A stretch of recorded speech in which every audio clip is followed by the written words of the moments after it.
What time is your thing? 10:30. All right, we'll be quick. All right, okay, and then we're gonna get started. I got my timer right here, so I'm gonna try to keep it quick. Yours is at 10:30, so we'll be out of here.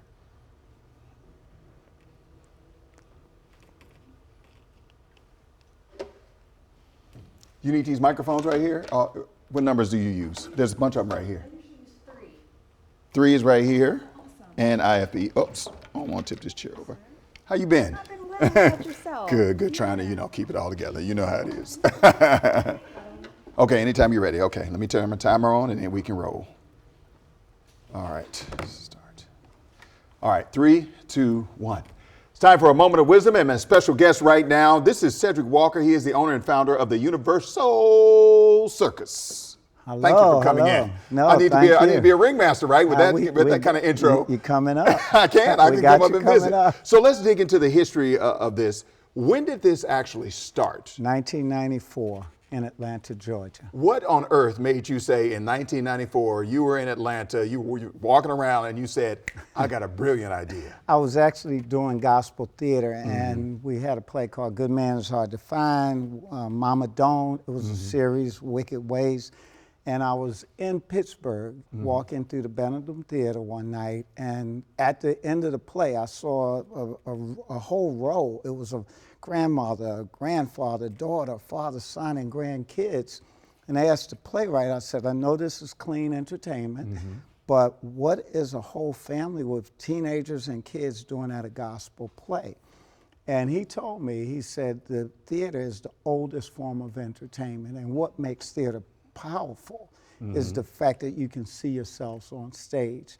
So it set me in the mind to think about a family attraction that the urban community could see themselves in the ring, and it was actually going to be a variety show, and we were trying to take comedy, theater, music, all the genres of entertainment, and make one variety show that the whole family could go to. Right. So I went to the library, and because they didn't have internet. Oh yeah, I remember those days. And every day spent 8 hours studying black entertainment from the turn of the century. And I learned that back in vaudevillian days that black entertainers trained horses and dogs. So I said, okay, the circus, actually one of my associates said, well, let's just do a damn circus. Right. And that's how it started. It was that simple. It was a circus. It was a thrilling idea. I actually jumped out of my chair when the idea hit. You could feel it. Right. But it's a circus. I mean, you're just walking around, you did all this studying, and then you're like, okay, now you got to get all these things for the circus. So you come up with this idea, and you roll out the Universoul Circus. Initially, what was the response from the public? Well, financially, financially, I know it's probably slow, right? It was a bust. We invested about $300,000 and we lost $900. Wow. Almost At $1 any million. point, okay, so you invested $300, you lost $900. At any point, did the red flag go up and you say, okay, it sounded like a good idea at first. I think I need to bail on this? All of my investors did. Really? Did they bail on you? Oh yeah, everybody bailed. Then what? Well, what made me keep going, there was an elderly lady at the first show, very first show, and she said, she came looking, where's the owner? And she came up to me and she said, son, I think I'm ready I can die now because I've seen something that I never thought I'd ever see. And that inspired me. The fact that what we did impressed a 90-year-old that had lived through so much, and to the fact that she made that statement.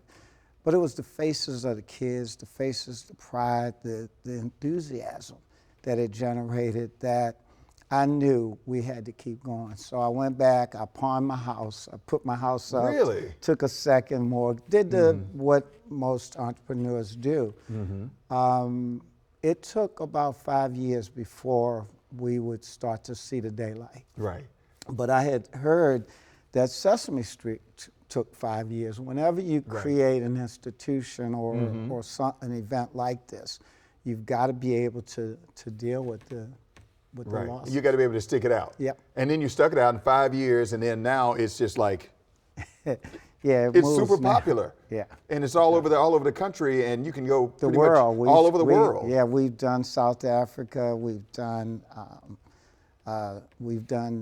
Spain. We've done a few countries. Yeah. What is it about Universoul Circus that people, if you've never been, if you had to tell them, you got to come see this show because, what would you say? It's a reflection of urban culture, and it's that point where urban culture meets global culture. But what sets it apart is that interactiveness. You're at one point and then we bring great artists that we go around the world and find, but every show does that. But at one point you're watching the performers in the ring.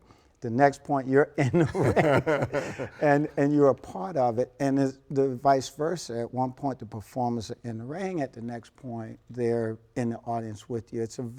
You become a part of the show. Our philosophy is that the audience is the biggest part of the entertainment. So we incorporate that. But it's diversity. It's that point that was in from Harlem Renaissance to Motown to Soul Train to hip hop. It was that point where urban culture met global culture. It's something that is very important to experience and witness. Right. How many people are involved in this? Do you know how many people? I know We it's have probably a lot. approximately 150 people. 150 people that you running around and in charge of and entertaining crowds and crowds. What's the best place, the most memorable place you've ever been with the Universoul Circus? Well, I love DC. But Atlanta's home, so Right. So home. Yes. Home. Okay. All right. The ATL. The ATL. Yes, down in the ATL. That's where we All were right. founded. So what's your most memorable moment out of the entire time you've been doing this? Is it when you started to turn the corner, or is there something else in there that you were like, okay, this is brilliant? It was an emotional moment for me. We were doing a kids show, and it was, daycares. Remember what city it was in? No, I don't. Okay, all right, go But ahead. it was full of daycares, 10:30 in the morning, and watching those kids enjoy themselves, it made me cry. I actually, I teared up. I didn't tear up. I had to go hide because Right. I cried because of the joy that it was bringing to children. Right. Very emotional for you. Yeah. Especially after that tough road back in '94 from when you started. Yeah, that was the other time I cried. Yeah, well, yeah. That's a good time to cry. What's next for you? How do you improve upon something like this that you started, basically, like they say in the hip hop music, you started from the bottom, now you're here. So now what's next? So our culture is so rich. The Universoul Circus is the tip of the iceberg. Right. We need a street. There's Bourbon Street and, Right. and there's Beale Street, and again, like I said, from Harlem Renaissance to Motown to Soul Train to hip hop, there's been a global impact as a result of those infusions into world culture. And we need to reflect that in ice shows or skating shows and variety shows around the world. There's a connection in Brazil, in Ethiopia, in South Africa with our culture, and it's rich, and we need to reflect it. So my mission, our mission, the company's mission is to figure out other ways to reflect urban culture from around the world. Okay, and they just keep going. And keep going. Keep going. Cedric, thank you very much for Thank your you. time. I appreciate All right. you. Thank Continued you, man. success All with the right. Universoul Circus. You got it. All right. That's Thank a wrap.